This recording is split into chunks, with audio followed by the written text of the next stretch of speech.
I'm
Sharma Sripaticharji, your English teacher.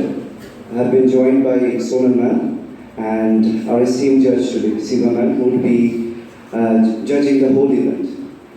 This is the first debate contest intersection of class 11, and whoever wins today will be going down in history as the first ever winner of the intersection debate contest of class 11. So that's at stake. Let me welcome you all to the intersection debate contest 2023-24 for class 11. It will be in 2 rounds, as you know, 2 very simple rounds. In the first round, section A and C will go head to head against each other. And the second round will be section B versus D, and the next one will be E versus F. The top 2 teams scoring the maximum scores will be going to the final rounds, which will be happening in the 4th and the 5th periods today. So without further ado, let us start. Alright.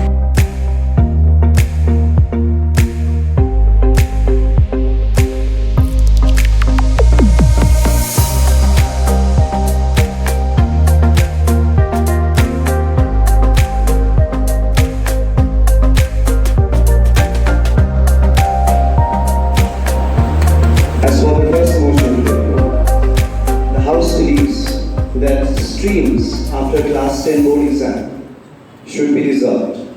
So from section C, we have Adrika Chatterjee coming, and all the concerned participants, please note, Sonal ma'am will be our timekeeper today.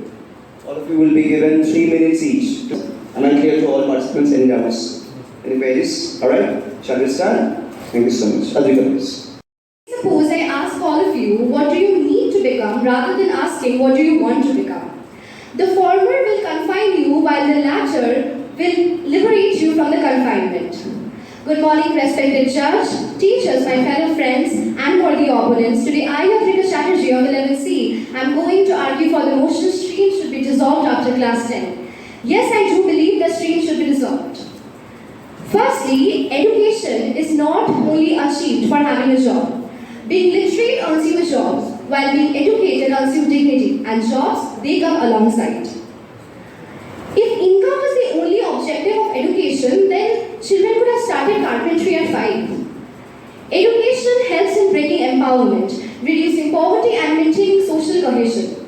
The reason for stream distribution after class 10 is because till class 10, things aren't taught holistically. But let me tell you that specialization requires skill and inclination towards the very subject, and not on the basis of demand in the job market. The constant subjugations to students make them feel like a commodity. Social, peer, and parental pressure are making them feel prey to the expectations of people and killing their inner zeals and ambitions. And this mental stress is a universal thing, so it doesn't discriminate between class and caste. And this mental stress is connecting layers of communities, and again, to eradicate this, stream dissolution is required. The frustration of not being able to do what we love is making ourselves indulge in non-constructive engagements like trolling, substance abuse, illicit activities, etc. If we love what we do, we need less expenditure for being trained for the same thing. One's skill set becomes one's greatest asset. And again, the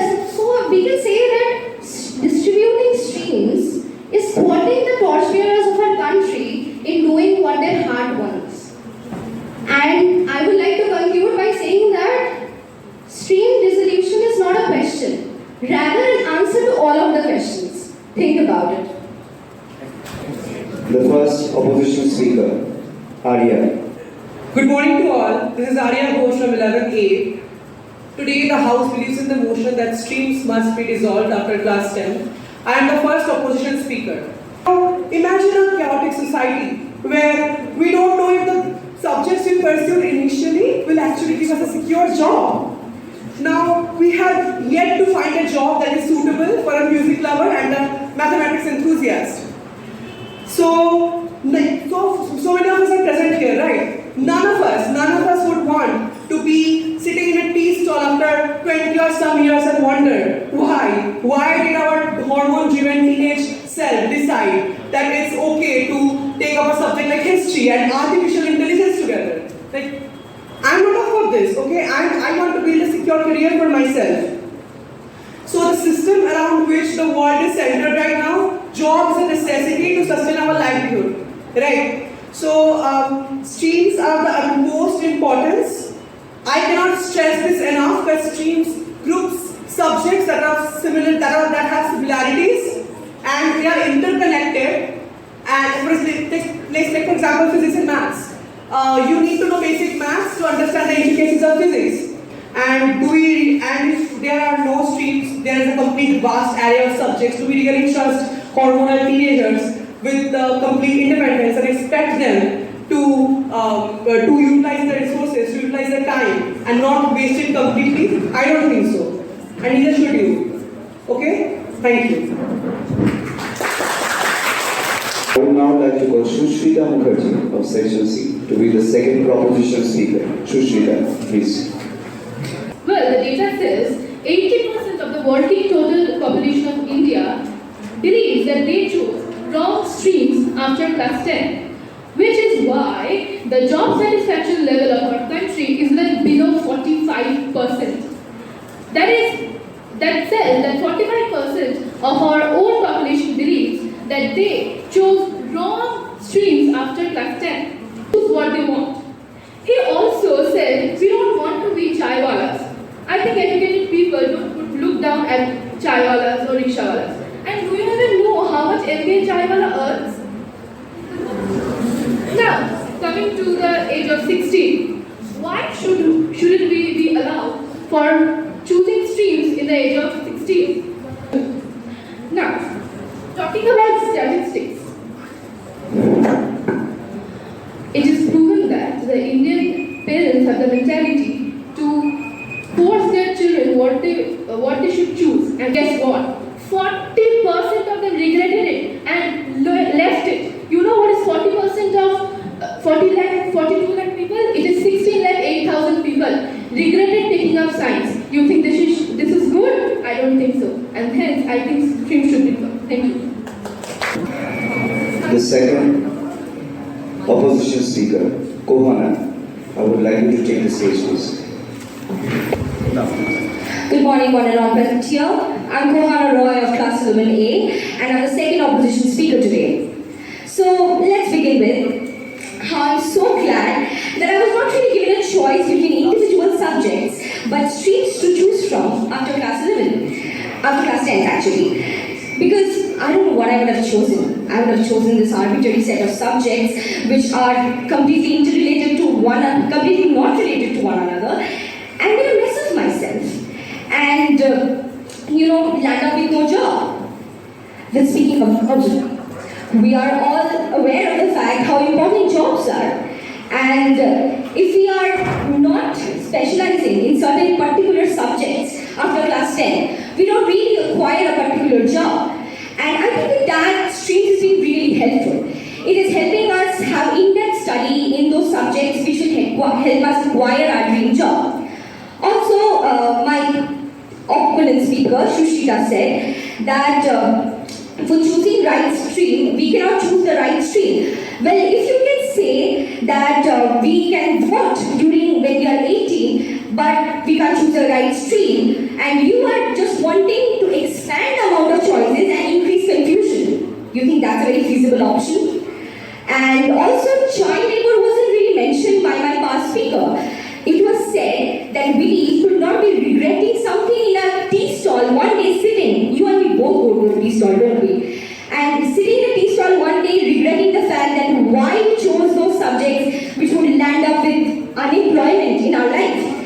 And you also mentioned how many people were disappointed about the streams they chose. I really request you to provide the source of the data. And if they are regretting taking a stream, then choose another stream. There are lots of options given, and their streams are just culminating the different subjects into one, making the choices easier. You are also saying that there is regret. Well, don't regret. Choose something else and be happy with your lives. Thank you so much. Thank you, Kohana. I would now like to call the last and the final proposition speaker, Arushi Purohit from Section C. Thank you. Good morning, respected judge, my worthy opponents, and teachers. I strongly believe that streams after class 10 board exams should be dissolved because streams do not provide diverse subject options. Like the previous speaker said, that expanding choices creates more confusion. Actually, you are calling an advantage a con. It is actually a huge advantage because we can explore more, and the more we explore, the more options we have for our future career. And voting also has diverse options. That is why we believe that streams should not exist and we should have diverse options so that we can choose between various subjects. Subjects we pursue will not initially get us a job. Is that what you said? Well, most people don't go straight after pursuing a job, right after completing high school. We get to go to college, don't we? And like my previous speaker, Sushila said that 15% of the 42 lakh people regretted choosing science according to a report by New India Express. You guys said that don't regret. Well, do you know how many people who choose science try to be NEET and JEE aspirants, but there are not enough seats in this country for JEE and NEET aspirants? What do you want them to do? Not regret? But they can't follow their dream job. What their dream is, what do you want them to do? Not regret, just sit at home. You expect them to open tea stalls so that you guys can look down upon them? No, right? Let me give you guys an example. Someone wants to be a pilot. And to be a pilot, knowledge in geography is very crucial. But to pursue a career in aviation, they have to opt for mathematics, physics, and chemistry as subjects.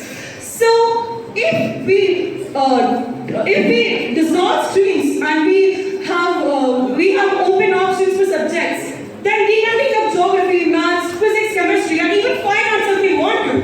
That is what the new education policy states. You can choose subjects that you want to. When the government agrees, why don't you guys? I would like to conclude by saying that everyone should have the freedom to study the subjects that they want to study, live the life that they want to live with entire dignity, even if they work at a tea stall. Thank you.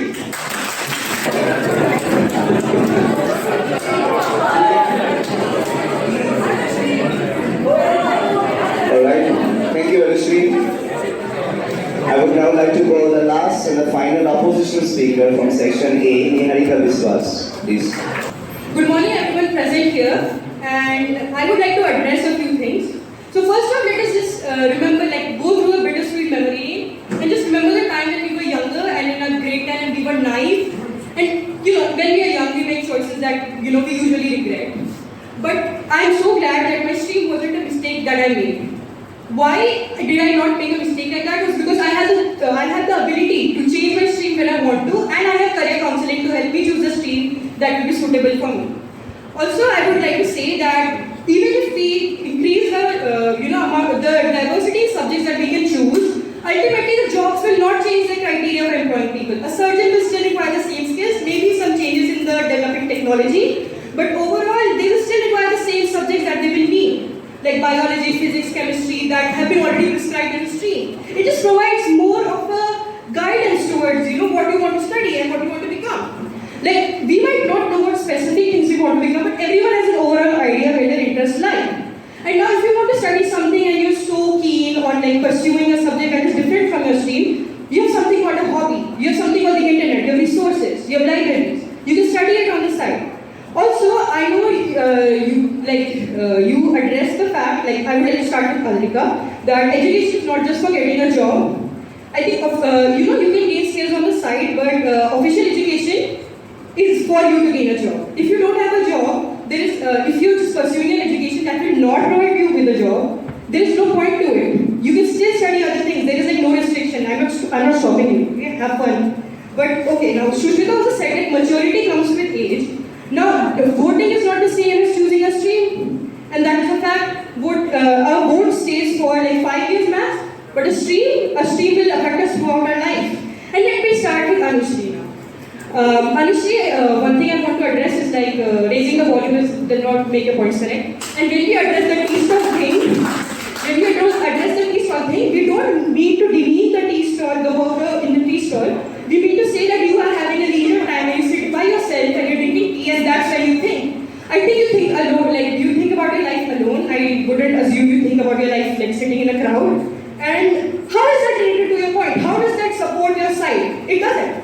And what are the sources for the data? We had asked this earlier, but you have no sources for the percentages you're providing, the number of students you're providing. And let me just tell you, pilot needs to study aerospace engineering. The subjects you said were like very basic. So we have very specialized subjects for the job we want. And everyone knows, somewhat where they want to go. Even if we don't, we have the option to explore. And streams just are a guidance. The lack of streams just provides chaos into this whole scenario. And students are already very stressed, like Arya said. We have stress in our lives already. Why do you want more stress choosing subjects that are not worth it? Thank you. 10:45, if not delayed by 5 to 10 minutes.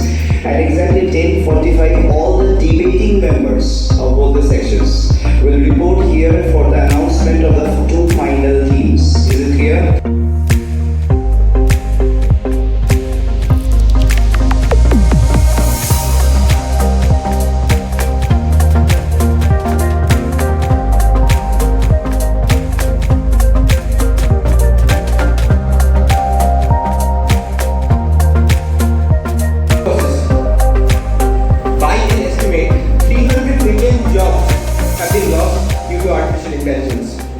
What if I told you that millions of your employees can be replaced with a single computer? Of course you would want that. So do businessmen. Coming to the next point are deepfakes and social manipulations. These are much more common today than it was in the previous years. A lot of times we may have seen in the television Trump speaking in pure Hindi, our Prime Minister speaking in Russian, a politician singing. These are much more common today than it was a few years ago. Few days back, some explicit images of Taylor Swift were also leaked. Such are the horrific things that can happen if AI goes uncontrolled. Now, I'm talking about an AI which is weak, which is not very much capable. It does the things that we tell it to do. It can perform repetitive tasks. But what about the hypothetical AI we are actually afraid of? The AI which can think like us, which can talk like us, which may even influence us. We have seen a lot of movies. Robot, or Indian film. Age of Ultron. I mean, who has not seen that? So many things are posed by AI itself.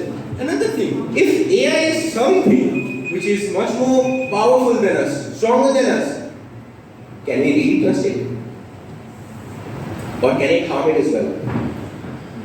Thanks. Good morning to one and all present here and the Honorable Judge. I am Rangesh Vishwa, class 11D, and the House believes that AI is a greater threat to society than it is beneficial. I am going to speak against the motion. AI, as people treat it to be, is not a new concept. The first AI program was written back in 1951. The reason people worry about it currently is due to 2 major reasons. Primarily, the tendency of humans to resist the change when it comes to the market, and the lack of education about it. For example, some people think that phone and technologies are a part of AI.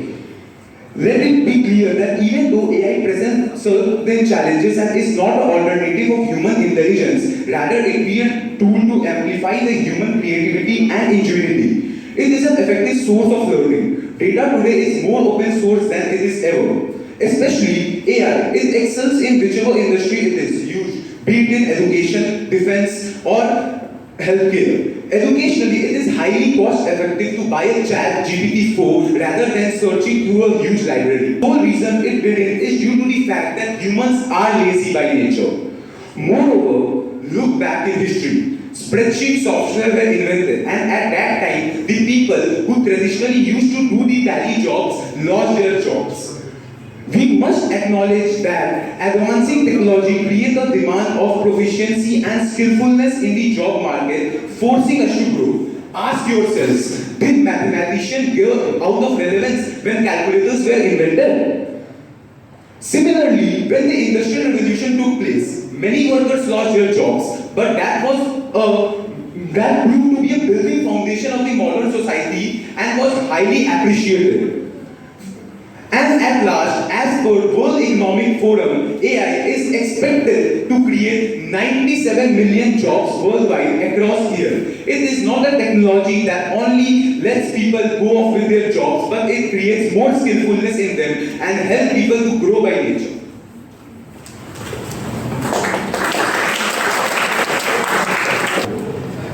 First of all, I would like to introduce a case of job employments and AI. Suppose you are very educated and you got a job in a good company and you are very good in everything. And now you see the AI has been enforced and the AI power is being introduced in your company. It is a very good thing for you, isn't it? For the country as well. Now what you see is that day by day, one by one of your workers are being fired out from the companies. Why? Because AI is replacing them. AI is replacing their jobs. What it means? It is replacing the workers. It is increasing the unemployment. As my fellow delegate told us that 97 million jobs has been implemented for us. But according to my records, 300 million jobs will be replaced by the AI powered by 2025. So you can just see the number of counts. 300 million jobs. And in a country like India, where the unemployment rate is so high, it has increased from 5.1 to 6.8%.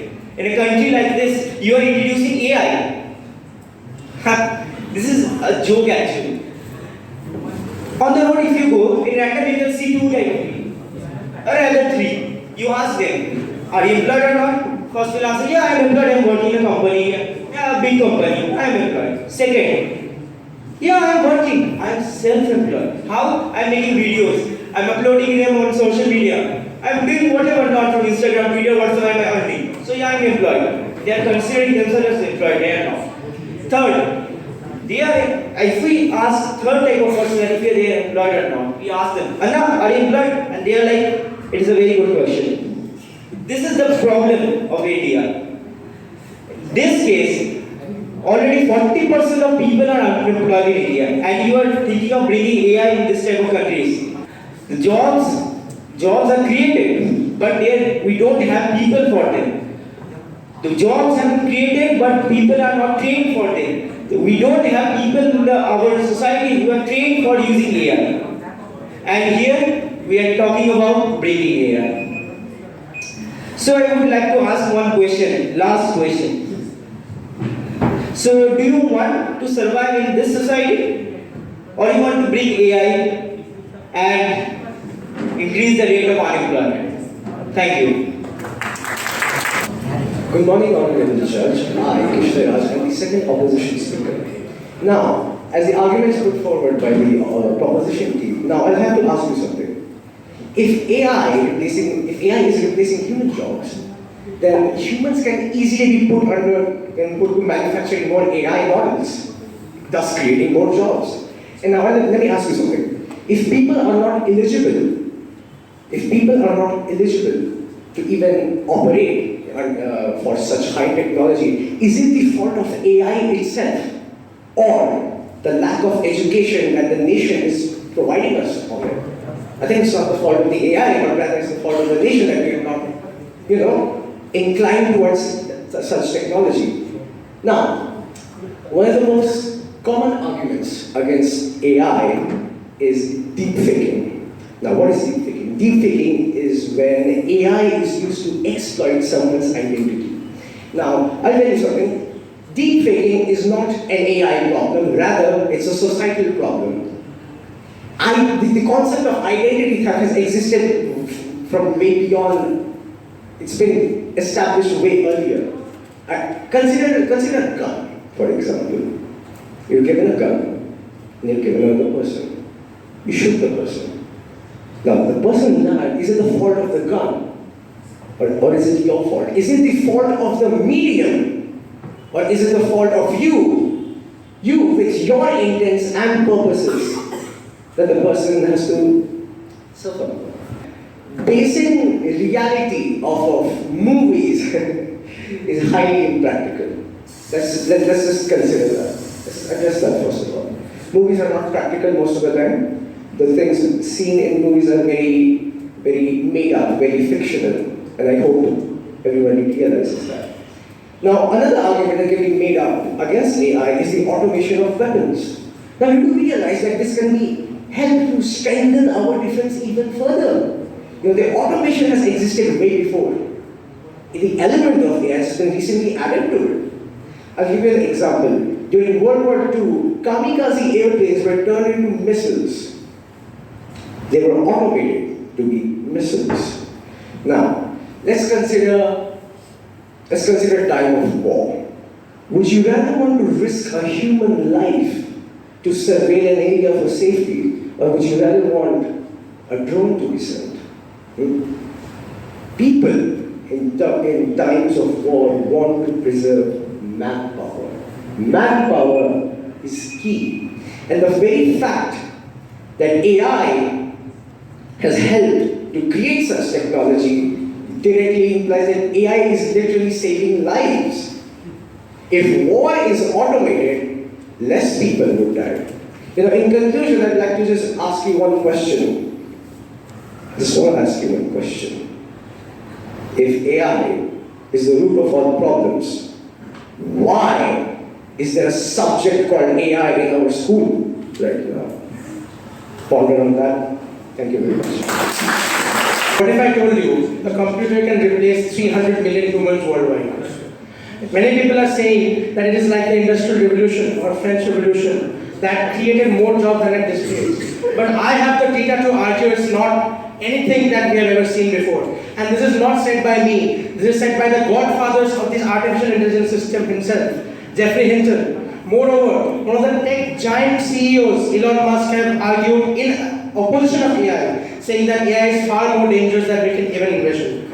I, Vishal Shah, will close the proposition speak on the motion, AI is a threat rather than a benefit. First of all, to counter my previous speakers, AI war is more devastating than anything we have ever seen. We have seen nuclear wars with people dying, but in AI wars, people can become brain dead. Let me focus on your AI bias. The data sets that are used for artificial intelligence are inherently biased. For example, in USA, we have seen that the police have tried to use predicting algorithms to detect crimes. But the data sets used were strongly hateful toward black people. That's why the number of wrong black arrests has increased exponentially over the last 5 years.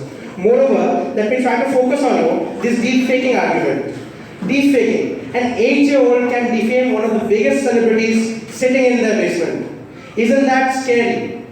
And the fact that Krishna mentioned that AI is fueling existing problems. AI is not creating new problems, but fueling existing problems. Let's say I have a small wound in my hand. Would I deliberately poke a big dagger into it? No, right? So if a system creates more existing problems or awakens more existing problems, I'd rather not have that system. Now my final argument is social surveillance. Chinese government has installed AI facial recognition trackers in every nook and cranny of the city Beijing. And whatever a person says, all his communications, all his relationships, everything is tracked by the government. The government can easily use it against citizens any day. Big data companies have all the record of whatever you have sent, whichever meme you have liked, whichever conversation you have had with anyone, be it be a relationship, be it be an argument, be it be anything you have said in favor of the government, be it be anything you have said against the government. The government and big data companies have every single analytic. Let me present to you the PRISM case. The PRISM case is where a database was found in the Snowden leaks where big companies such as Apple, Google, Facebook had all sent joint APIs to NASA. Joint APIs minded. All the data about you, the phone you're buying, the social media you're browsing, the Twitter thread you're liking, all the data was available and it was searchable. For a while, if you entered your phone number in Google, it would show you your Aadhaar number. Isn't that scary? I'd like to conclude by saying that artificial intelligence is a greater threat to humanity than what we have ever seen. And if the fact that we try to excuse the million disadvantages for 2 advantages, I don't think that's valid. Now let me ask this question to you. Let's focus not on AI for a moment. Let's say I alone am to present you with an argument that I'll take your jobs, I'll take your data, I know everything about you, I can misuse it anytime as much as I want to. Would you still be willing to accept me? Thank you. Good morning, honorable judges and one and all present here. To the arguments I want to answer. Previously it was said that the argument was put forward by Elon Musk. For your kind information, it's himself who is working on the development of AI ChatGPT models for his own company. And the incident in USA? That's a societal problem. AI does not have any emotions. It's neutral and most trustworthy. Now let me say, AI is not the one to substitute human mentality, human creativity. Rather, it's the one to enhance it. It's the one to amplify it, make it better, help us to think more in a wider way. Who are we to stop it? Let me put some example. AlphaGo, Google AI model, had reignited a revolutionary domain of mathematics, matrix multiplication. Let's put our views into the health point of view. AI robots have always been proven better than human surgeons, as they are able to perform critical surgeries far more better than human, able to detect diseases when humans have failed. Then who are we to stop AI? Let AI take the world. And moreover, AI it's human intelligence who created AI. Then how can even human intelligence substitute it? There was a physics workshop held, and the director of BITM, Build-Up Technological Planetarium, had said that AI models were used to stimulate molecules which were used to calculate the precise position of electrons, which has highly been revolutionary in the biotechnological field. Let's put our views into globalization. AI has connected us with the world, connected us to cultures, created a worldwide. Whatever is going on in the world is now to our hands. Whoever is even outside the world gets to know. And there are many points like outside the space, whatever is going on in space, we also come to know. Then who are we to blame AI? Many might think that AI is only for the corporate world. To them, I want to ask a question.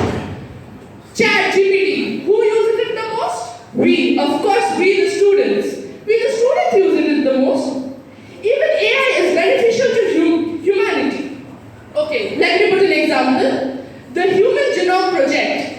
Biologists had used AI for the mapping and sequencing of all the human genes. Is it not beneficial?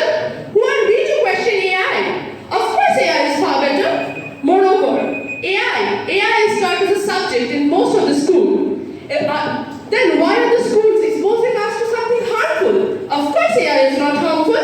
We are the one who is going to learn it. As the schools understand the importance, it's the next big thing to come up. It's preparing us for the world. Of course we will be. The school, that's the reason the school is taking it as a subject, teaching us how to learn AI for the betterment of mankind. Thank you.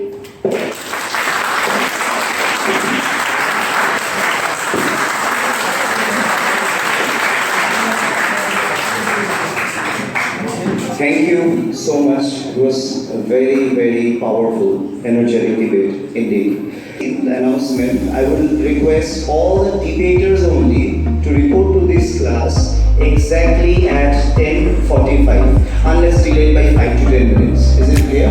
Thank you so much, students. Please move to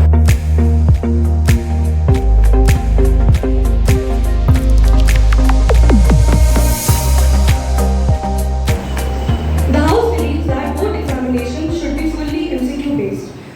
Now, many of us are under the impression that MCQs are totally assumption based, but this is a very wrong notion. Only a student who has not prepared enough believes in assumptions. A student's correct answer, but also evaluates critical thinking. It enhances our conviction and confidence. Good morning, one and all present here. Today, I, Murthy Sharma of 11E, stands before all of you to speak for the motion. The House believes that board examinations should be fully MCQ based.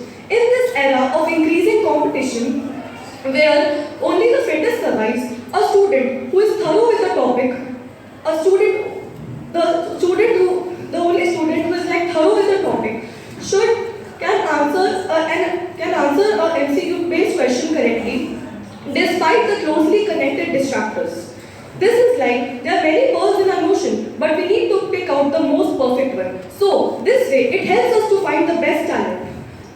In fact, even a person who is trying to write wrong answers could just look at the question and just dodge around the topic, beat around the bush based and follow his assumptions. It's like, for example, a person belonging from a commerce background who doesn't have accounting knowledge properly might believe that trading is just about purchase and sale, while in reality, there's a lot more to this. Another advantage of MCQ-based questions is that the computers can be used to grade the scores. Now, our technology can even examine OMR sheets. This makes it a very attractive approach for large classes. Now, do you know that many of the teachers who are appointed to examine board exams are appointed to look for certain keywords in the wrong answers? You might not find those if they don't find those keywords, you might lose points. But in case of MCQs, even if you don't remember the points properly or whatever, if you are right, you just get the marks. If you are right, there's no way in which you can be proved wrong. This is one of the many reasons why competitive exams follow MCQ-based papers. Just for example, even the UPSC paper that most of us are determined to crack is also MCQ-based. Thank you. Good morning, everyone. I am Vedantik Manna from class 11F, and I'm the first opposition speaker from our team. And today, we are talking about that whether our board examinations should be made absolutely MCQ based or not. And I say no. Now, as a student of humanities, I strongly believe that making the exams completely MCQ based is going to lead to the removal of a complete segment from our language papers, don't you think? Be it Hindi, English, or Bengali. Now you tell me something. What's the point of such a paper where you are being given creative writing topics like report writing, article writing, story writing in MCQ formats? The examiner who would be checking your copy, that person doesn't know you. That person doesn't know your vocabulary. That person doesn't know your level of critical or analytical thinking. So what's the use?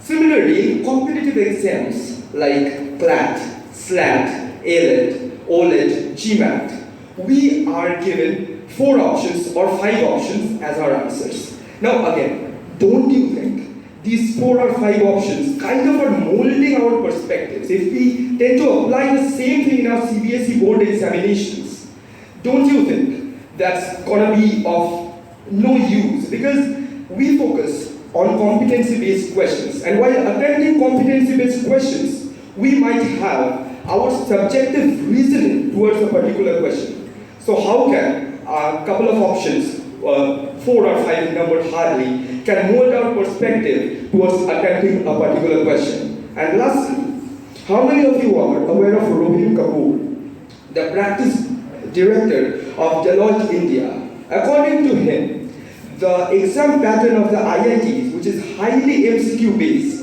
is old and archaic, and it's high time to evolve that sort of system and incorporate subjective based evaluation and psychometric tests for a more proper evaluation of the candidates. Now, don't you think it's an irony? Ponder upon it. Thank you. Thank you, Vedant. Now, as for the second proposition speaker, I would like to call Arya Gupta on stage. Arya, stage is yours. I am here to advocate and speak for the motion MCQ-based board exams should be conducted. Every student should be given the same set of questions and answers, eliminating subjective evaluations. Every student should be given different sets of questions. For example, if the question number 1 is of first 10, then the same question would be of question number 10 of the another 10. This would prevent cheating and will also force the children to solve the paper on their own. MCQ-based questions also helps to find out the real toppers, not the ones who just mug up things and vomit in the answer sheets.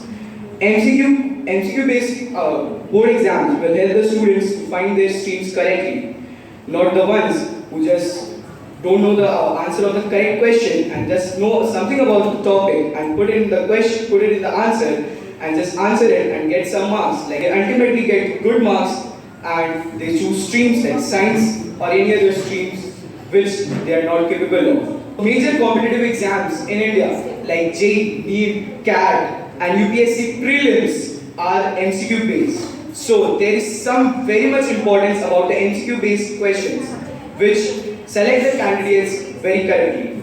But don't you think that if the major competitive exams are taking place in MCQ based, so there is some importance of the MCQ based questions. In conclusion, I would like to say that MCQ based board exams should be conducted and in the change, and as the phrase says, change is the only constant of nature, the board exams pattern should also be changed to MCQ based. Thank you. Hello.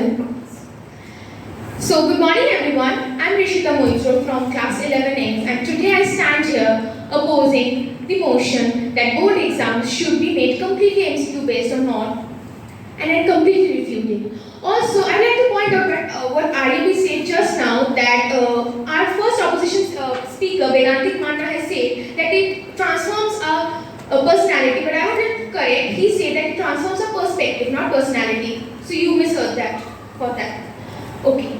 So board exams are the first major exams and a very vital exam in a student's life. And if that is MCQ based, the students will lose their power to assess and answer subjective questions.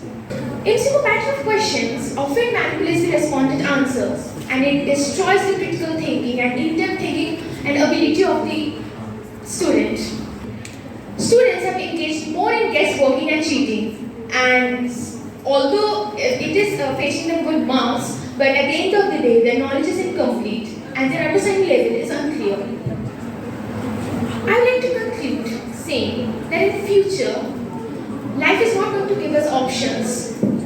We have to make our subjective answers and form our own opinions to face every critical and problematic situations in future. So training our brains only to interpret and to answer and choose from 4 options limits our thinking ability and in-depth thinking to go against the norms. So I don't think I support this, and we should train our brains to go against the norm and form our own opinions. So hence I stand here opposing that board should not allow full question paper of MCQs. Thank you.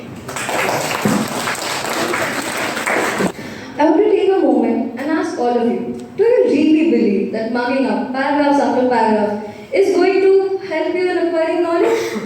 I, Anushka Bhattacharjee, stand before you to advocate for the topic that board exams should be MCQ based fully. MCQs is the savior of all. Toppers and average students benefit from it alike. MCQs helps the toppers in thinking precisely and more critically, while saving the average students from the dreadfulness of writing lengthy answers. MCQ has also proven to give a more efficient grading system and a quicker way. It is a great relief to the teachers and on the other hand, is also helps us in assessing our skills. My friend Vedantik over here mentioned that language cannot be assessed well in MCQ. Well, I would like to add to that. Language papers also have MCQs. Grammar is there. And for your speaking skill, ASL and is more realistic to listen and give your points in front of others. Also, my friend Rishika mentioned knowledge is incomplete. Do you really think that we can give all the MCQ answers if we don't know the book properly? We need to read line by line to answer each and every one of it. How can you say that? You must have given all the papers in MCQ. I'm sure you know that. I would like to conclude by saying MCQ is just like a two-faced coin. Your answers is either right or wrong. When we don't find the proper words in exams, MCQs help us to recollect our thoughts and give a better exam. Thank you everyone.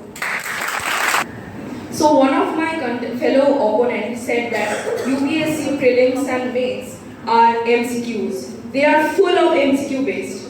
But there are 3 rounds of UPSC. MCQ based, subjective and then interview. Without clearing the 3, you can't be a civil servant. Good morning everyone. I am Sumoy Ganguly of 11F standing opposing the motion. This house believes that the board exam should be MCQ based.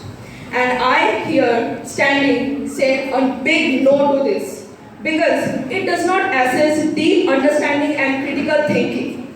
Second, the student does not understand the concept deeply and they just, by knowing the terms, they just pass and the IITL professors are saying that it is what, as my fellow contestant Vedantik Manna said. Now, you guys know what's the taste of sugar. Option number A is sweet, option number B is sour, option number C bitter, and you will of course answer it sweet. But do you know what are the ingredients needed to make it? You don't know. Because you don't know the concept only. Secondly, the question paper says choose the correct appropriate answer. But is it appropriate to us or is it the person who framed it? Just in assessment 2, a question was given that where did my childhood go? Option number A, that was given rhetorical question, B, WH question, C, tag question. And where did my childhood go starts with WH. And we can give WH question, but the answer key is framed according to the teacher. And the teacher said, no, it's rhetorical question. So I want to say MCQs are preventing us from sharing our opinions. And for conclusion, I would like to say that, so tell me guys, you support MCQs, right? So 4 options MCQs give us. Is it? The 4 options MCQs give us, but life is vast. Life is vast and it gave us variety of options. So tell me, which one do you think would you prefer? Think about it. Thank you.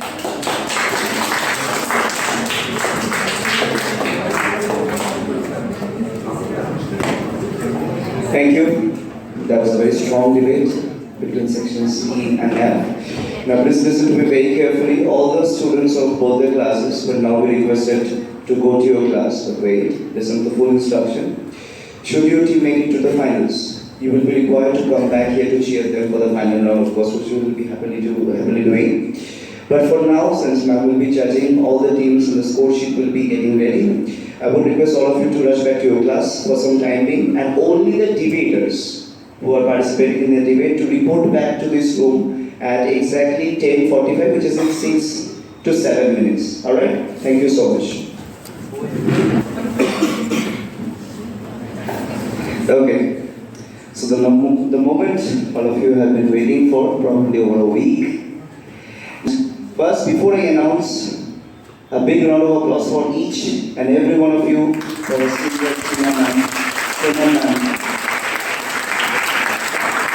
for putting up such a nice combination that we got to see so far.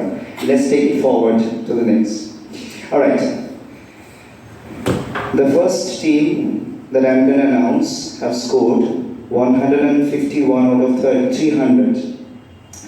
And the team is section C. Please give a big round of applause for section C. The next team scoring 172 is section E. Big round of applause. Followed by 194 scored by section F. Give a big round of applause for section F. Now 3 teams remain, and these three teams have scored 203, 223, and 236 out of 300. And the next team that I am going to announce has scored 203, and which will mean the remaining 2 will go to the finals. Scoring 203 is section D, and you are coming as third in this debate contest. Now, I want you to all stay tuned till the end of the event for a reason. All the debaters will be required to come back in exactly 30 minutes or take 35 minutes because of the proceedings that might get delayed. It's best if you report to this venue at exactly 11:45 because there's one more criteria for which we will be giving you a certain special certificate. There is a best speaker or the best scorer in a single round, and that can be any of you basically. So that is still open. In that case, it's the best scorer in a single round in a single debate. That score. Is it clear? So big round of applause for the 2 finalists. Now I will definitely announce who scored the highest in round 1, definitely. Now with 223 points, we have section B. A big round of applause. They're making it to the finals. And section A, 236, having the maximum scores. Proud of them and proud of all of you. 10 minutes of prep time. You will go back to your classes. You will report exactly at 11:45. Only the debaters, alright? The rest of the students, please go back. All of you should go back, and you will be here for the certificates. You will be here, and one of the teams will be winning the winner's trophy, and one of the two teams will be winning the runners-up. Understood? Thank you so much. And all the classes, sections A and B, will bring their whole team to cheer you up for the final rounds. Thank you so much. You will be getting 5 minutes.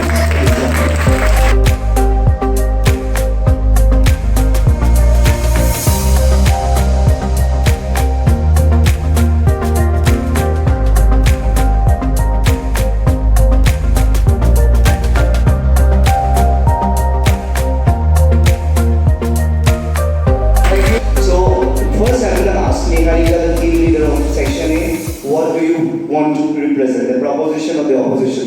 Let me say the motion once. The House believes that individual privacy is more important than national security. I repeat, the motion is the House believes that individual privacy is more important than national security. What do you want to represent, the proposition or the opposition? So we want to represent the opposition. Opposition. Do you wish to represent the proposition? Yes. Proposition. Yes. Fantastic. So we are in agreement. Very perfect. I think you respect it. Really perfect agreement. Alright, see you in 10 minutes. Yes. Prep yourselves. Thank you.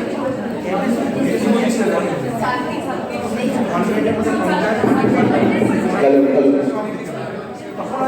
Okay. So once again, welcome to the intersection debate contest. Congratulations, you have made it to the top 2.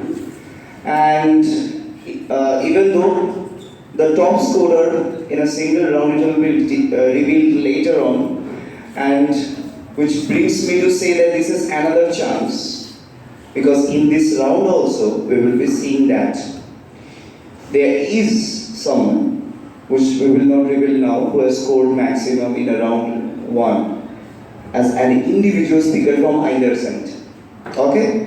If you want to beat him or her, This is your opportunity. Right now, it could be even one of you.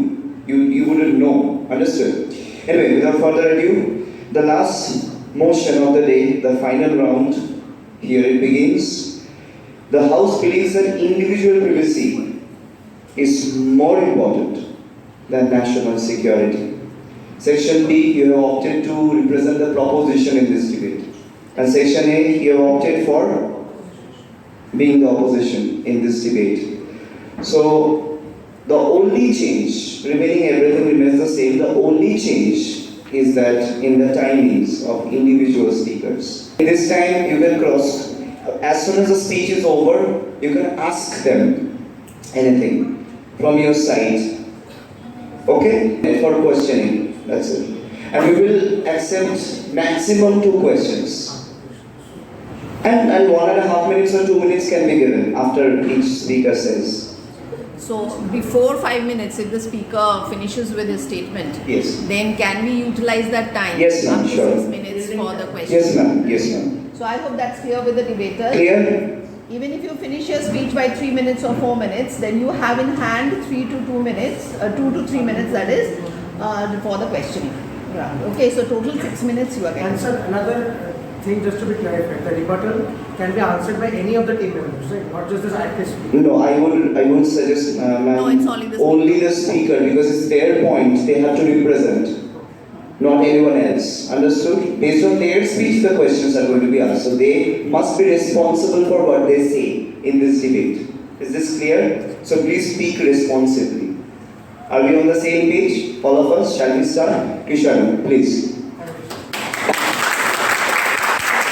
What if I told you that every single conversation you have ever had, every single meme you have ever sent, every single political opinion you have ever conveyed has all been recorded already, and a government is keeping a track of every nook and cranny of your brain, everything that you know, and can use it against you at any possible time. Greetings to the chair and my fellow honorable debaters. I am opening the speech in proposition of the motion. The House believes that individual privacy takes precedence over national security.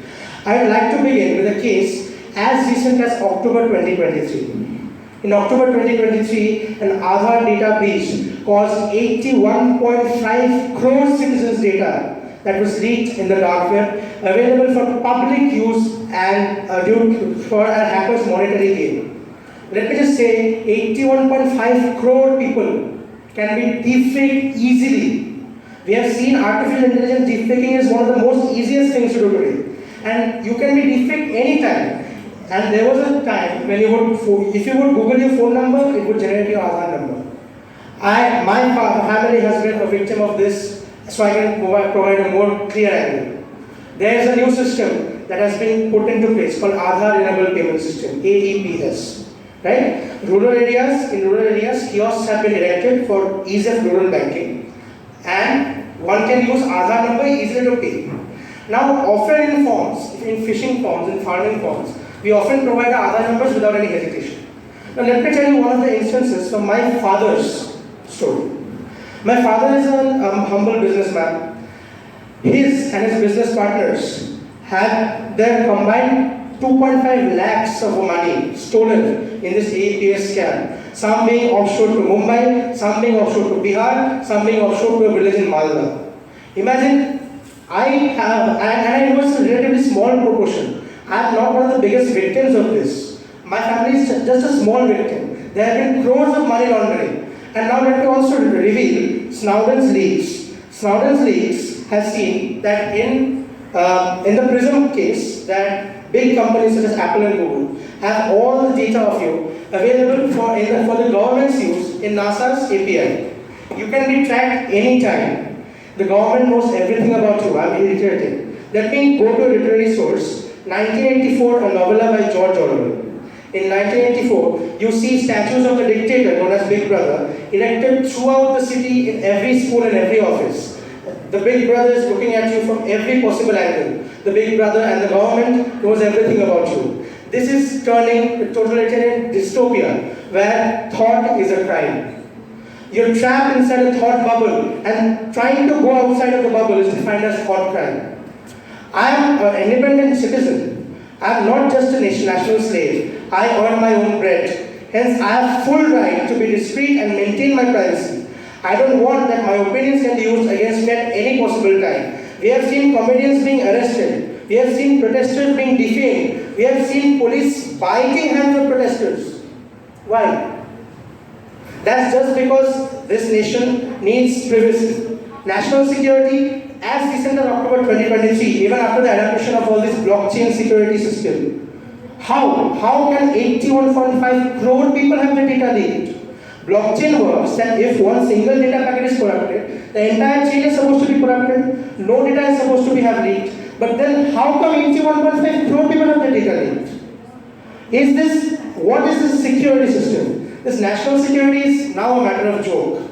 Your data is in the hands of the government and big data companies. You need to be aware of your data, you need to be closely monitoring your data, and if you're not a part of the educated minority, well, you're not safe at all.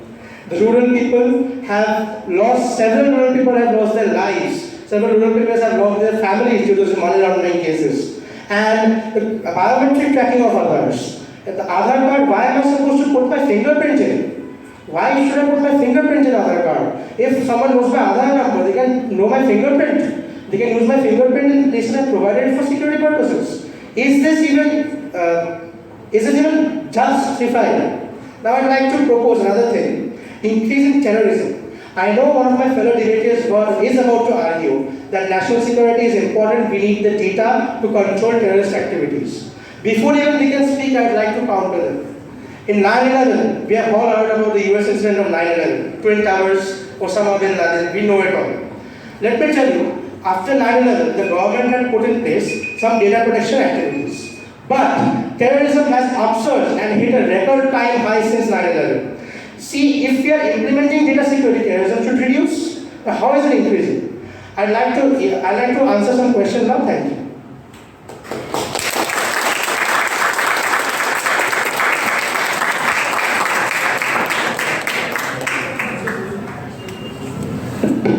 Section A, do you have any questions?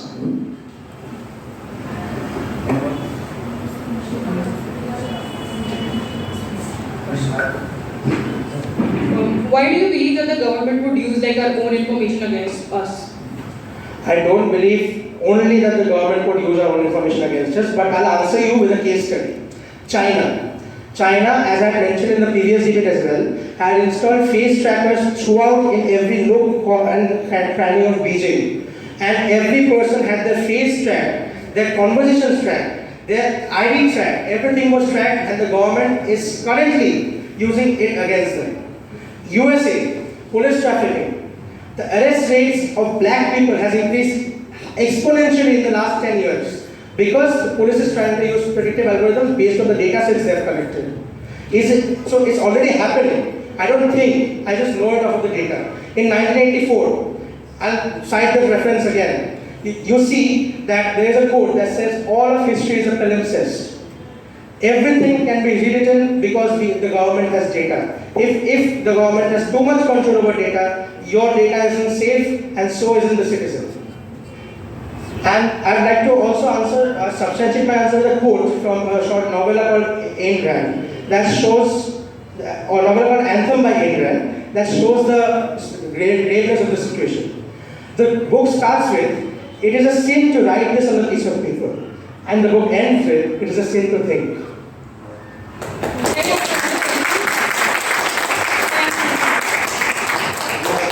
Time is up. I think it's time is up. So that's it. Thank you. Thank you. Thank you.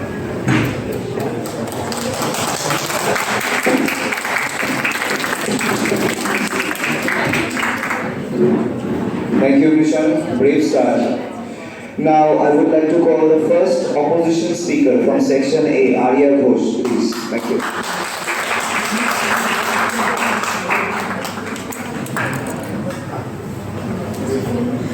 If you have any questions. Arya, your time starts now. Good morning. Good morning, everyone. This is Arya Ghosh from 11A. Today's motion is that the House believes that individual privacy is more important than national security. And yeah, so I really want to ask my opponent team, see, I get it, guys, I get it, like privacy is important. But do you really think individual privacy is anything without national security? Like, come on, let's be real. The government, let's take you 2 months before you gave your credit card credentials to someone and made a giant mistake. Listen, it's tempting to be self-centered, but the government doesn't care about why you gave your credit card credentials to someone else. It has 1 billion people to tend to and care about, okay? If I had to choose between two options, that either I will survive or my chats from 2 years ago will get leaked, my choice is obvious, and so does yours. It's an obvious question, it's a rhetorical question at this point. I don't even know why this question is posed to us. Now, Krishanu, the proposition speaker, the first proposition speaker said that he mentioned protesters. So I really want to ask him that he prioritizes individual privacy over national security. I really want to ask him if the government cares so much about your privacy more than national security, why are there protesters? What are the people protesting against? If they are so happy, if they are so if I have to choose between individual privacy and national security, I definitely choose individual national security. The choice is obvious, and yeah, that's it. Go on. So you said that survival is more important than data, right? Like if my password leaks out, I would rather have my tummy safe or my head safe rather than having my bank account there, right? So you are trying to say that if my password leaks out, I should worry that, at least I'm safe. At least nobody has killed me, right? I'm speaking on national security, and I know that your password's leaking, your password's being hacked, your account's being hacked. It's important, I know that. But imagine you have your account in Facebook, for example. Your password gets hacked. But your password gets hacked, you're very sad about it, you're worried about it. Actually, it's a fair concern, right? Actually, sorry to interrupt you. What if it's not my password? What if it's our Honorable Prime Minister's password? What if that happens? What do you do about that? Yeah, see, do you know the private situation? Like it's individual privacy. We are talking about the citizens of India and not the first person, that is the President or the Prime Minister of India. We are not talking about that, we are talking about the normal citizens of India. Of course, our Prime Minister is not an individual, right? He is not a common citizen. I just told individuals are common citizens of India. I didn't say that he is not an individual, but he is not the common citizen of India, right? Okay. If it is not a common, our Prime Minister is not. The 1 second, you cannot have a chat like this. Either you ask a question and you take the answer, or the second person can ask another question based on it. So it is becoming more or less like a chat. That shouldn't happen. My second question is, first of all, to counter you, Prime Minister is an ordinary citizen of India. Every citizen is ordinary and every citizen is unique. Now, secondly, my question is, so if we do need privacy, we need data privacy, or else such anarchical things will happen. What is your response to that? Okay, first of all, I want to start your question. Like you said, the Honorable Prime Minister. I want to ask question is: do we say Honorable Arya Ghosh or Honorable Krishanu Shah? We don't, right? We only say Honorable Prime Minister or Honorable President, right? So you said that every citizen is unique. Yeah, I agree to that. Every citizen is unique. And what makes you think that there is no war? Right? Obviously, war is an extreme situation. What makes you think that there is no war right now? Why is that? Isn't that because of the national security that our country promises us? Thank you.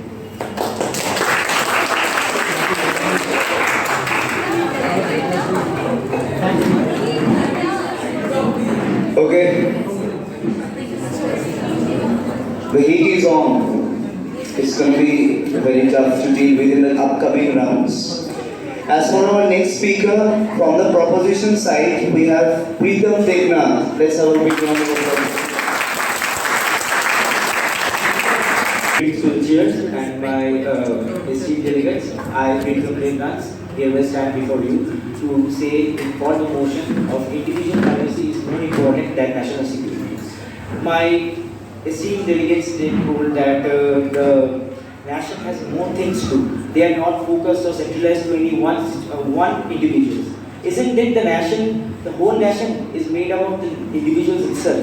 Nations, like government, is making many schemes like Aadhaar and all. Aadhaar biometric connections, these are made. They takes biometrics, phone numbers, and other essential items. At the first half of 2023, US auto leaders saw a rise in the data leaking, and this was exposed reaching to $1.8 billion. It is not a small amount, $1.8 billion, and it reached to a subsequent rate of 38%. So this is the problem, and not only that, we can see that worldwide data breaches. Like I could take example IBM database 2022 or FI 2022. The average data breach cost in India has reached up to 175 billion. So for a country like India, which is developing currently, 175 million is not a joke. We are not making French fries at home. Okay, and opposed to that, in 2021 it was 22 million. From 22 million, it increased to 175 million. This data breach, total data breach, and the cost for that. Now I would like to ask my opponents that isn't it that the government should work on it? They should work on this. They should think about the individual security also. They should think about the data privacy also. They should think that the individuals which are actually paying tax to the government, they should think that they are trusting the government. They are giving their biometrics, their information to the government, and this should be kept safe with them only. And also I would like to add some points, like nowadays this deep faking and all are occurring. AI is so smart. Okay, the government should think about it. They should provide restrictions. They should think about the data privacy of individual itself. Okay, so I would like to ask if they have any questions against it. Okay, so is that you have any question? Ask first. Hello. Yeah.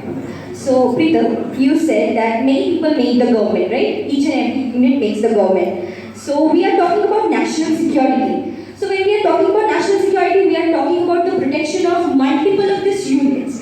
And that is, I think, more crucial. While you are just worrying about that what one unit's protection is all about. Why is it? These single units make a whole unit, isn't it? This single unit makes a whole unit. Now, if you don't think about a single unit only, how can you think about the whole unit? You are not bothered about the single one. You are not thinking. You are just on the overview. You are thinking on the overview. Yeah, I can see here some defaults. Here some defaults. Okay, I will make an average decision and I will go on it.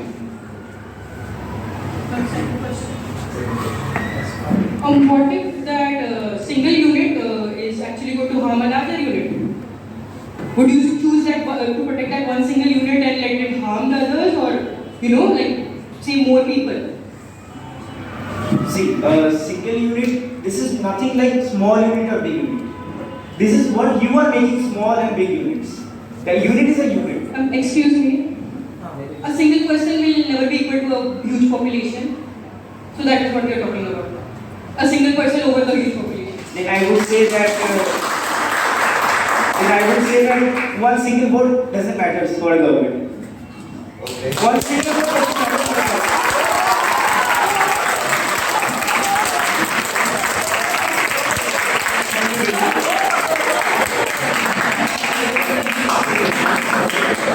Alright, as for our next speaker from the opposition's side, proposition beware.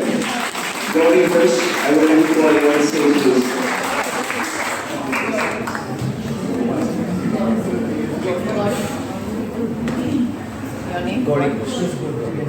Gaudy, your time starts. Honorable jury and a respected teacher, and lovely audience, I'm Gauri Ghosh from class 11B, and today I'm going to speak against the given motion, that is, I stand by national security. First of all, as my friend Arya has very clearly stated, there should be no comparison between the security of 1.4 billion people and privacy of an individual. And as Preetham has also stated, a single person doesn't matter. So exactly, what if a single person turns out to be a terrorist or a person who has anti-national, anti-human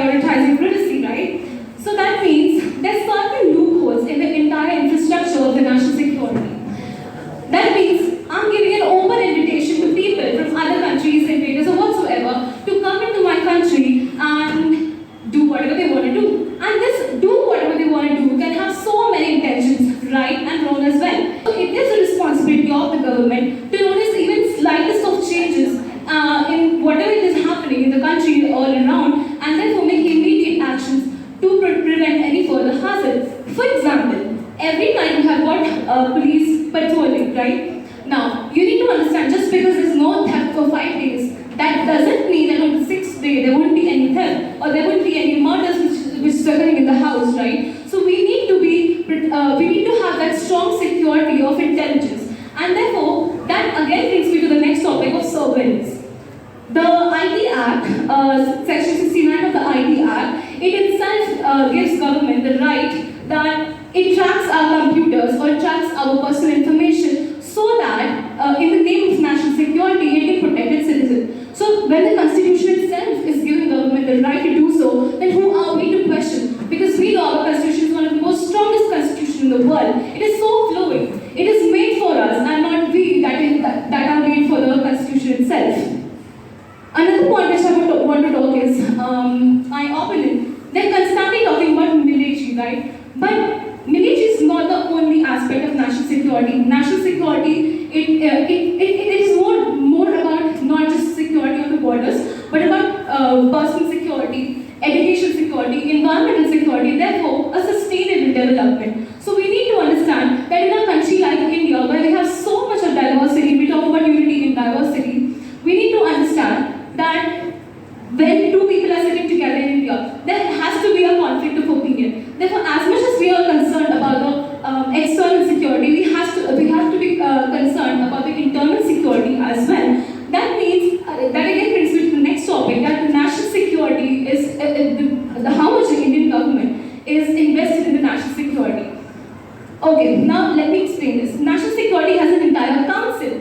When we talk about privacy being a fundamental right, I'm not saying that the Constitution is offering us an entire right to privacy, because there's nothing like right to privacy in our Constitution. According to Maharashtra and Madhukar Mandlekar case, right to privacy is a part of right to life. So in our entire Constitution, we do not have any particular section which is dedicated to right to privacy. But if we talk about national security, we have an entire force of national security, the National Security Council, which not just have good advisors, but it also includes the ministers of internal affairs, external affairs, home ministers, deputy ministers, etc. So do you think the government is fooling around, sitting over there, thinking about the billion people and the privacy is being concerned? Or are you going to cry in the corner of the room, thinking about your own personal privacy? Thank you. Okay, so first of all, you told us a lot about what steps the Indian government has taken to counter the data breaches and stuff. These steps have been taken since 5-6 years. Since the last 5-6 years, the government is actively working? No. Since the last 10 years? 50 years? The government is working on amending the Constitution, as I say. Since how long? Since the moment the India has got independence, right? Excellent. We're evolving every time. Excellent. Now, we are a population of around 150 crore, right?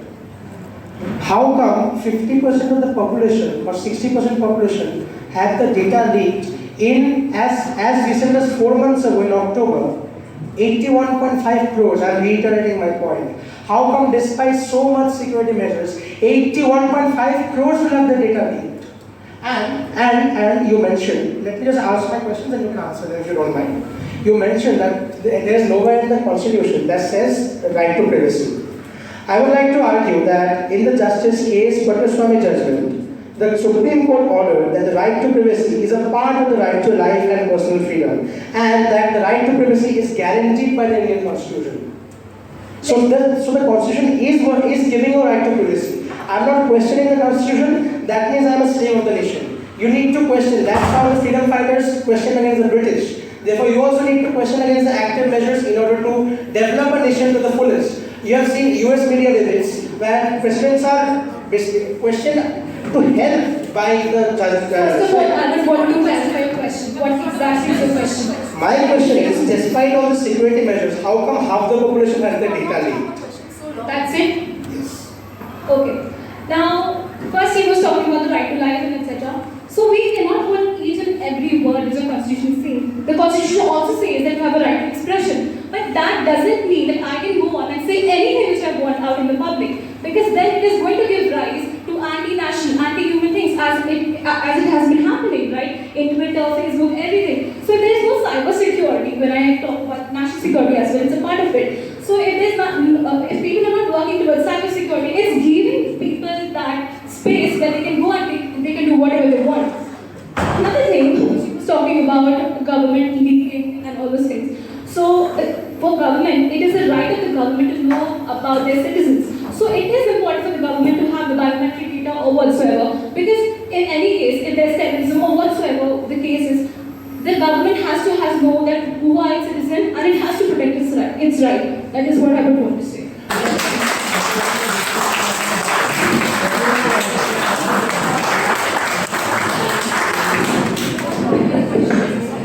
Now, proposition and opposition, both of you please remember, the closure is most important, one of the most important aspects of the debate, alright? So for this, from section B, Shopnendu, please cheer up. Of course, survival is important to answer your question, but survival is very important in our day-to-day life. But let me tell you something, data is the most important business in today's world. If someone has data, someone has all information about it, it can be as dangerous as someone can even run around your house. Secondly, I would like to say that chances of single units harming us are far less than a big unit having all the information about us, misusing it anytime they want. Thirdly, I'll say that you admitted, by the way, that government can misuse the data if they want to. Also, another thing is that we are always sympathizing with the government when they are not able to keep us protected. They are always trying to keep us protected, but they can't. But the adversities have been faced by us, right? The government does not have to face that all the time. Yeah, they will get defamed, they will get all the backlashes that, this is wrong, this is right. But still, at the end of the day, it's our data that's been leaking out. Another most important thing is that if I am a responsible citizen who pays their taxes on time, then why should I need to worry about my data being leaked by my own government? The own government who guarantees my safety. Data flows like fluid in today's world, and we can't underestimate the power of data as it is right now. The best I can say right now is that instead of focusing on what the nation wants from you, maybe it's time to think about yourselves too.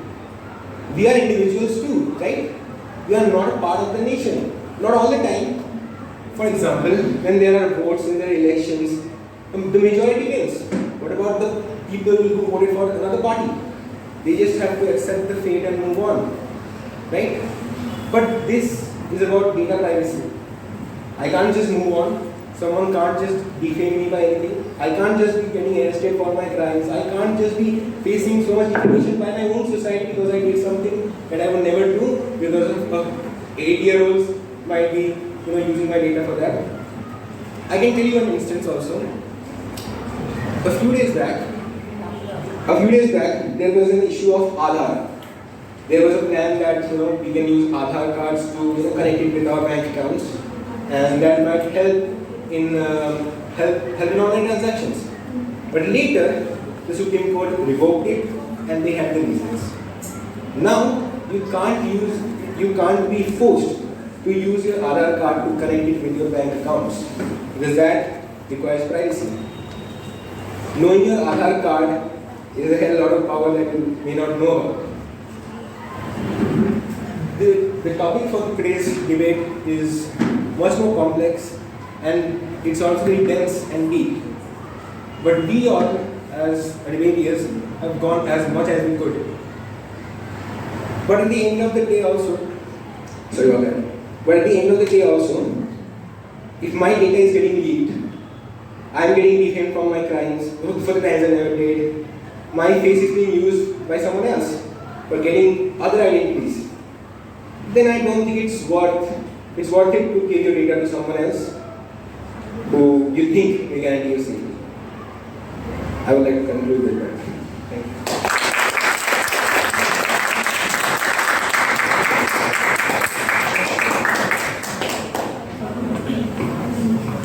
Okay, so you said a part that you're not a part of the nation, right? You say that. No, I didn't. Right? Now, that means you identify yourself as an Indian only on Republic Day and Independence Day. May not be the case. So that is a shame on you as an Indian who is saying that I am not a part of the nation. So what type of citizen are you, or what type of citizen are you in the making? So basically, you are asking me this question that if I don't consider myself as not just a part of the nation, if I don't agree with sharing my data with the nation, I'm treated with the nation, right? Because I should tell them what my bank password is, how much money I have in my bank account, how much, who is my friend, who is not my friend, which political party I support, which political opinion I have. So I think, of course, you should be a part of the nation. You should obey their rules blindly, just like a democracy is, right? Just like Any more questions? Section 8. Any more questions? Any more questions? Then ask fast. If there is some kind of criminal activity going on and the government actually needs to acquire some information about that criminal, that is also a private data, let me remind you. And you are telling that there should be utmost importance given to the protection of that criminal's private data over the loss of this society somehow. So what are you offering over here exactly? Thank you. It's a good question actually. So you're saying that, for example, if I have a mobile phone right here, and if I give it to you, you check my mobile phone, and you see that, oh, I have contacted this person. Now this person is a criminal, and you know it. He's in jail since the last 2 years or something, for example. You suspect that I may be involved in a criminal activity that may be happening in the future, right? Of course you suspect. But what if you have leaked all the data of a person, or you have got all the data from a person who is not at all a suspect, but someone from your team thought that they might be suspect? What happened in the end was that somebody's data got leaked, and you got nothing. The criminal is out somewhere doing his job, and in the end, the person whose data was leaked is in the end of suffering.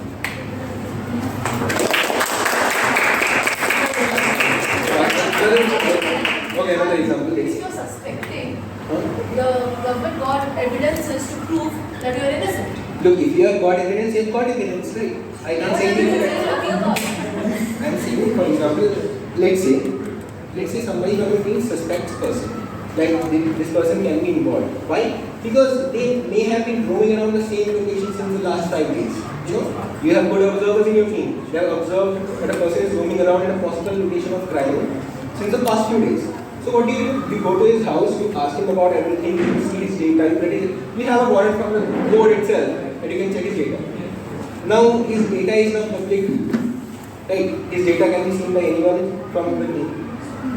But then you see that he is not involved in a crime at all, it's just his daily doings. Can you understand my example? Okay. I should say that there are no wrong every allegation someone makes, that allegation has to be proved. So you are admitting those are allegations, right? I'm not admitting those are allegations. You told that those are allegations. Like if you are suspecting some malicious people and one of them is actually the criminal and the other isn't, Okay, you are telling that it's wrong to. What if both of them are normal people? But what if both of them are So civilians? we are taking the situation you told us. You told the situation yourself. So you told that it's wrong to suspect the innocent person, right? So every time we make okay, which example? The first one or the second one? You just cited an example. Right, You should know which example I'm talking about. You cited an example. So because the two persons right there, that was okay. So you say your point. What were you saying? You said the point you were saying. Yeah, I was saying that you told that if you suspect two people and one of them is an actual criminal and the other is like innocent. So you are telling that it is wrong to suspect the innocent person and take all the data. Okay, yeah. He has succeeded in finding the criminal. But what about the person whose data got leaked? So you are telling that no measure should be taken against criminals just so we can protect the innocent people's data, like a person's data, we have to protect their data, but not the people. So many people the criminal has actually harmed. So you are telling that one person is important over so many people, a group? I'm saying Please gather more evidence and then come back.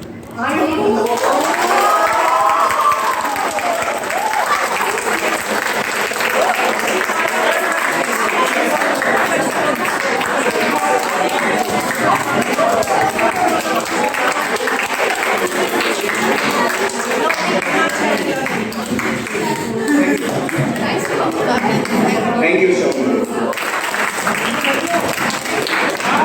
Well, it couldn't get any better, I must say that. I'm really proud. Alright, the last and the final speaker today from the opposition side, Niharika, I welcome you.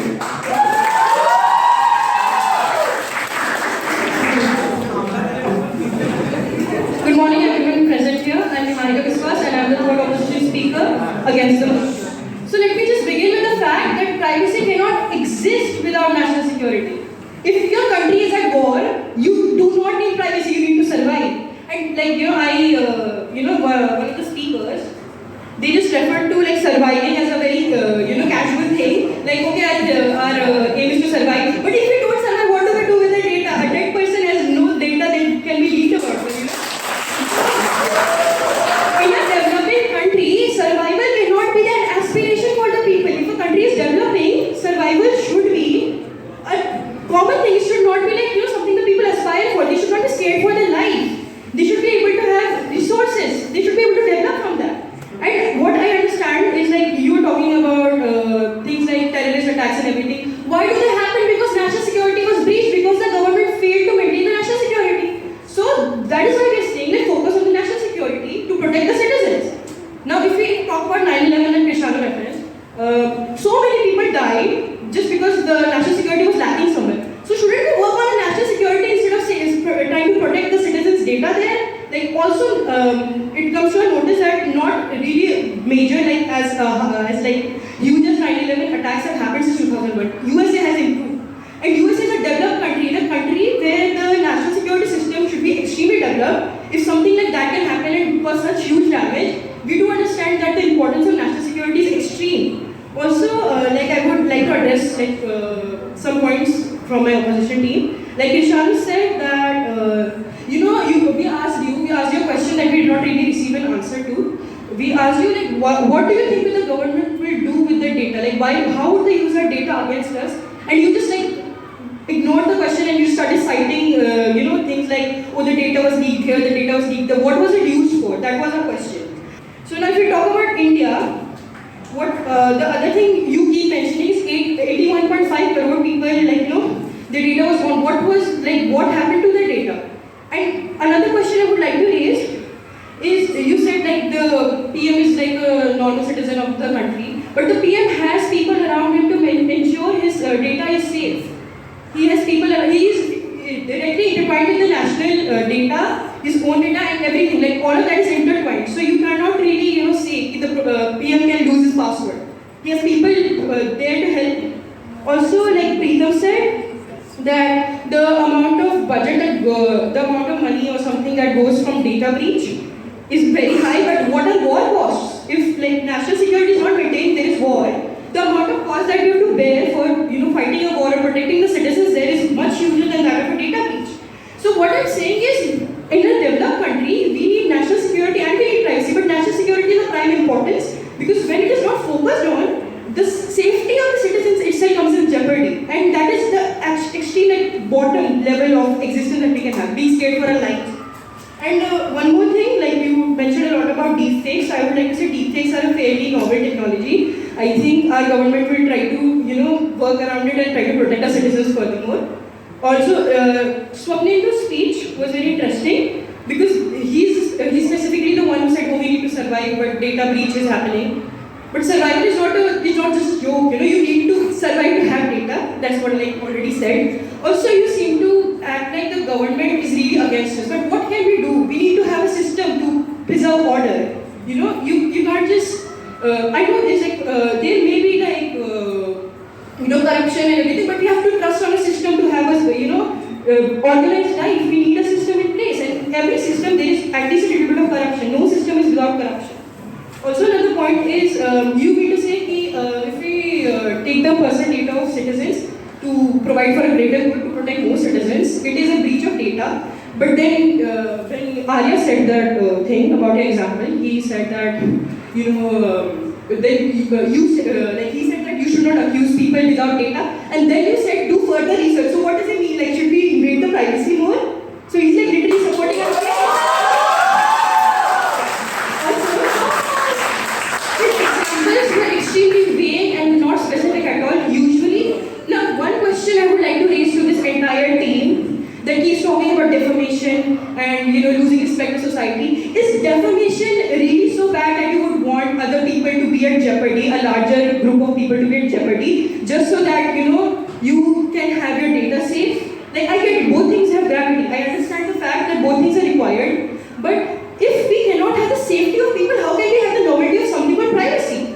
Privacy is a privilege almost, because that is what we get after we can survive something. So that is my point. And I would like to end on the statement that national security is definitely more important than privacy, because you definitely cannot have privacy without national security. You cannot have privacy when you're scared for your life.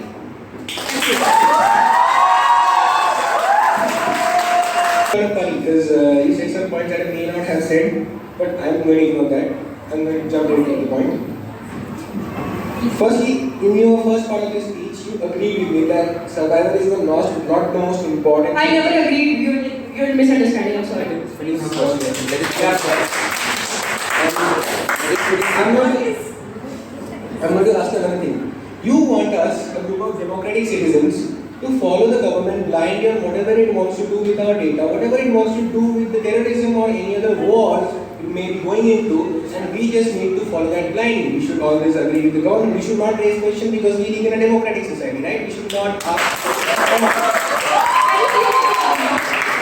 Of course. Is the question done? Is the question done? I mean, there's nothing more to say. Okay, so what I want to say is, I said that every system has corruption in it. Does not mean you have to trust it fully, but you have to trust it to some extent. If you don't trust a system to some extent, what kind of life would you be living? Full of anxiety or worried what is happening all the time. You have to trust your systems, at least a little bit. Work on it. You have to trust the people who are guiding you. Of course, take the lead.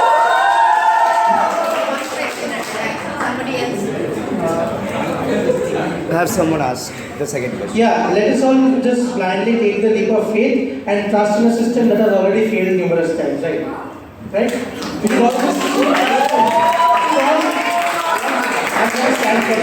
we should all just trust a system that has already failed us 6 or 7 times in the last 4 months, right? And about what did the government do with the data? Let me answer you. Out of the 80 something crore people, there have been 22,000. You should have got a question. Yes, of course. Yes, I am question, please don't answer. I will ask you a question. But before the question, I need to explain the situation. Or else. What you're speaking like you're done with it. Like, ask the question. Okay, alright. Okay, let me just ask you the data. With those crores of people, 22,000 cases of money laundering had occurred. 7.8 crore of rupees was lost. Is this national security? I would like to ask not just you, but all my fellow debaters.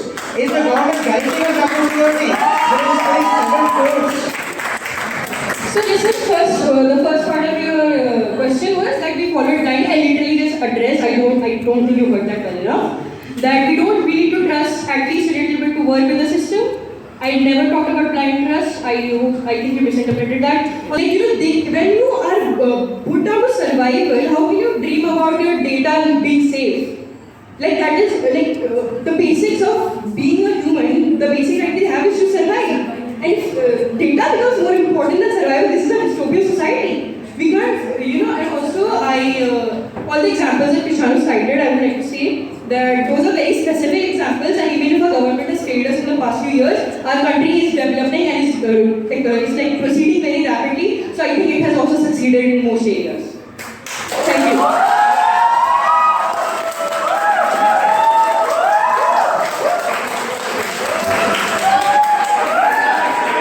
Fantastic final rounds. Big cheer and claps. There's so many gems sitting with us today. Future debaters in this country, I should call them. Alright. So now the final judgment, which is I have put ma'am in a very critical and tough position today. So we would need to give ma'am some bit of time to make the final decision, give the scores accordingly. May I ask you to join us in exactly 10 minutes along with your other fellow debaters for the final proceedings of the day. Thank you so much. Thank you so much. Please have your lunch at the earliest.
Sections A through F. A commendable effort from your part, those of you who had not made it to the finals. Please don't take it upon yourself, it's your fault or something happened today. I will be advising and guiding you, the best guide you can have today. At this moment, of course, she will be telling you some of the shortcomings that can be improved. We will have certain contests in the future that we can look forward to, and you will be the senior most batch in the upcoming session. Fingers crossed. I have the data with me. I already know who is winning the first ever intersection debate contest of this year. But obviously, I'll keep the suspense high. I'll not reveal the entire score of the team. You're good at your maths, right? Both the sections. So you will count along the way. I will be telling you individual scores scored by individual participants. And you add them up. You keep adding up. And let's see who comes on top. Alright? Ready? Shall we do it? Okay. The proposition speaker. Krishanu, you spoke first. And it is my utmost delight, and I'm feeling it incumbent to say it out loud right now itself. Please give the hugest possible round of applause so far for Krishanu Shah at 11B for scoring full marks from Srivanan as the best individual speaker of today's debate. He deserved it. Krishanu, you deserve it. I'll be speaking later. Krishanu, a very experienced debater who has represented us over the years in various contests, including the Model United Nations. He has taken part in, along with your seniors. Krishanu, which means it's 100 out of 100 that you have to add along, alright? As for I would like to say the next one, Niharika, who has scored 97.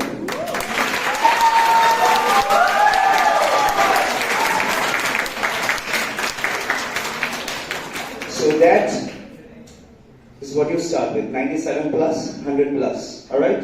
You're still there. Now he is on the, B is on the lead so far. The next scorer is going to be Shopnendu, who has scored in the second and the final round 73. So that makes your total 173. Alright? Let me talk about Gauri. Excellent performance today. Hence, it's not easy at all. Myself, I mean, knowing Sivaman. 95 from Sivaman.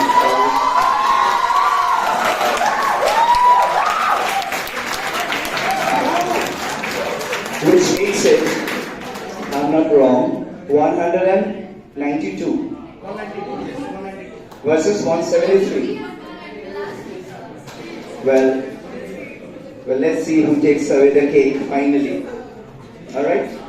The other two speakers were obviously Preetham Devnath.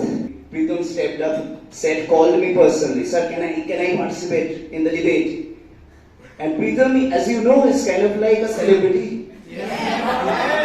He has multiple talents that I don't need to speak to you right now. Alright? You know that. Before telling Preetham's score, I would like to know, I will tell Arya's score. Arya, this time you ran into some crossfire from section B. It was very difficult to dodge their crossfire, and I know this team very formidable. You scored, Arya, 53, which makes the score 245. So how much do you need to win, basically? It all comes down to Preetham at the end of the day. Never thought that. Yes? How much do you need? 72. Okay. So Preetham, the last but not the least, scored 82.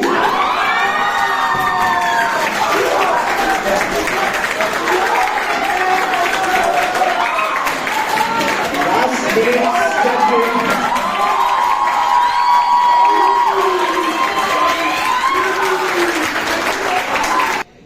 I must say, it has been roughly just 1.5 days when Preetham approached. Like, "Sir, can I also?" But he was not on the team first. And it all came down to his scores in the end of the entire intersection debate, of all 6 sections combined. So, big and the biggest, perhaps. Round of applause for section B for winning the first ever intersection debate of 2023-2024.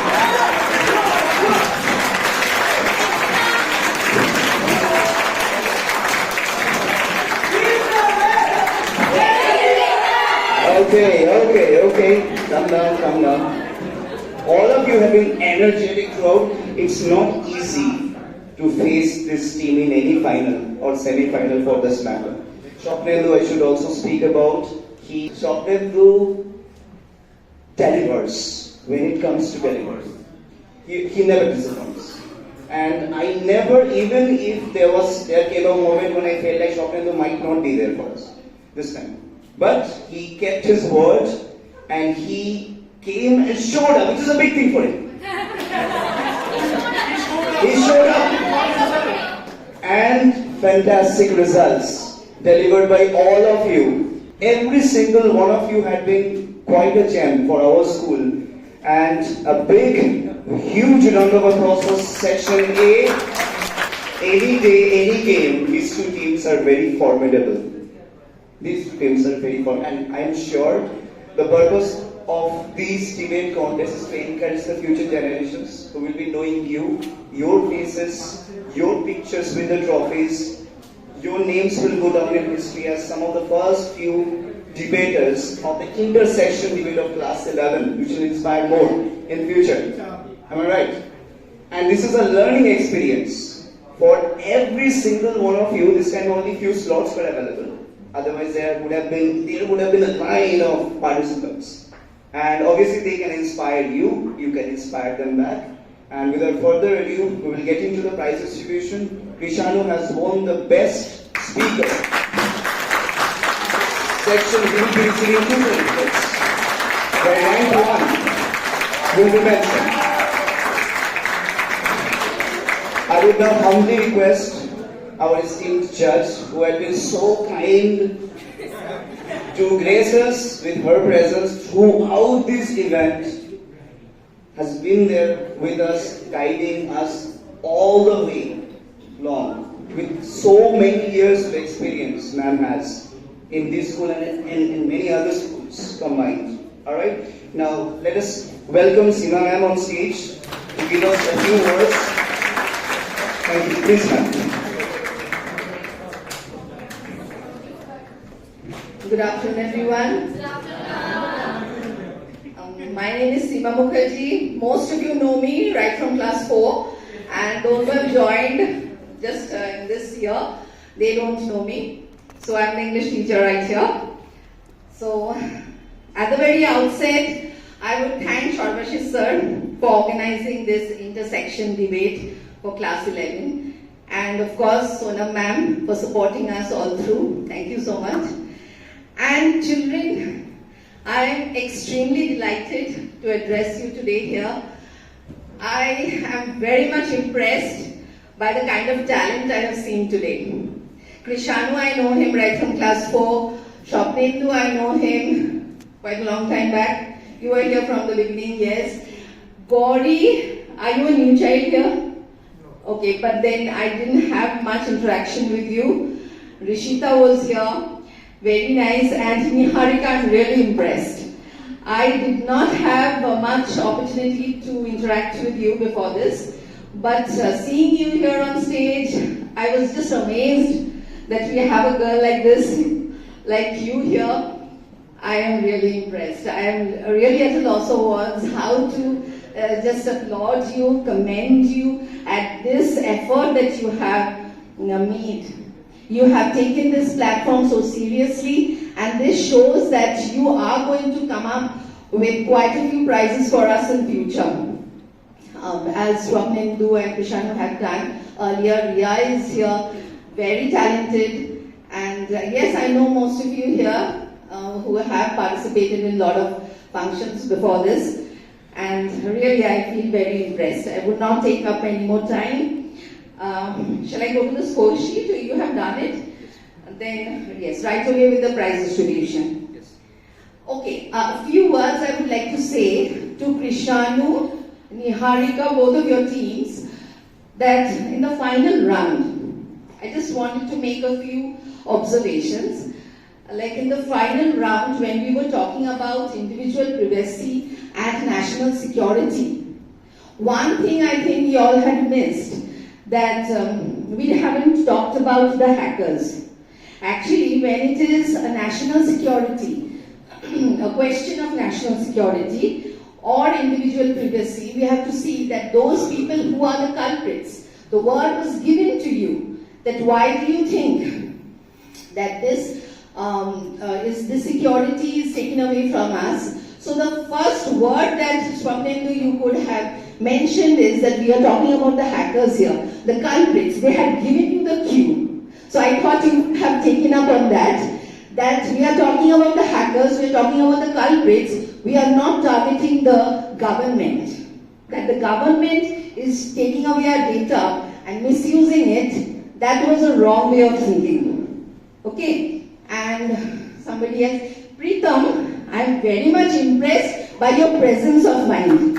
The way you said that one more doesn't matter, really, that made the day.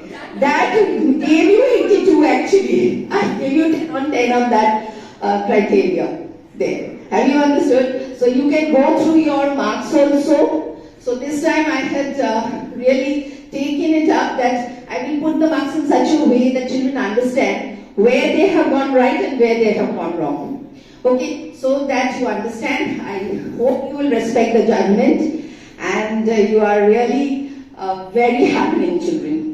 Yeah. So I love you all, and God bless you all. Thank you.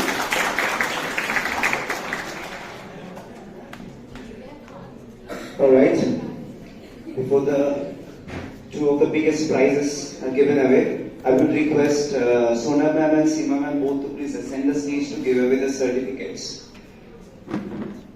And then the final proceedings will include handing over to the runners-up trophy and the winner's trophy to both teams.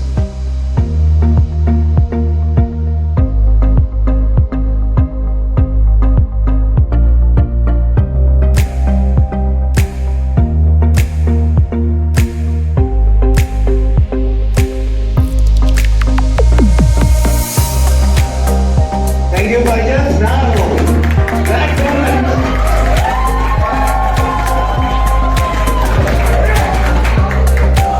now is the time I will request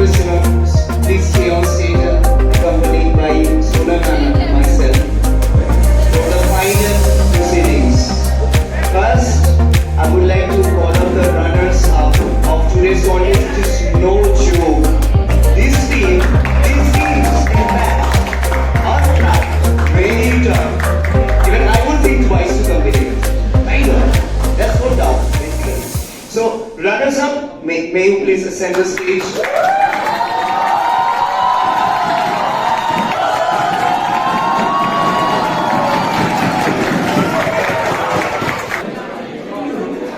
Claps and cheers for the runners-up.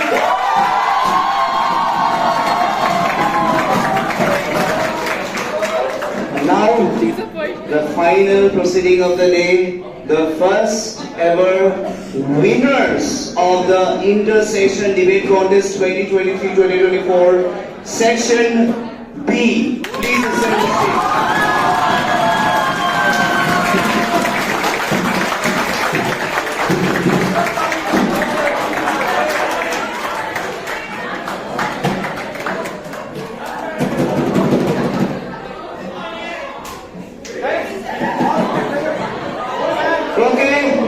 The finals here.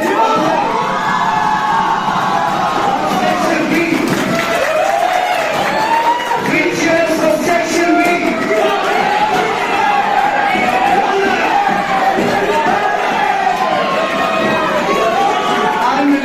Unbelievable. Thank you so much. It's terrific. It's electric. What we observed today. Thank you so much, participants.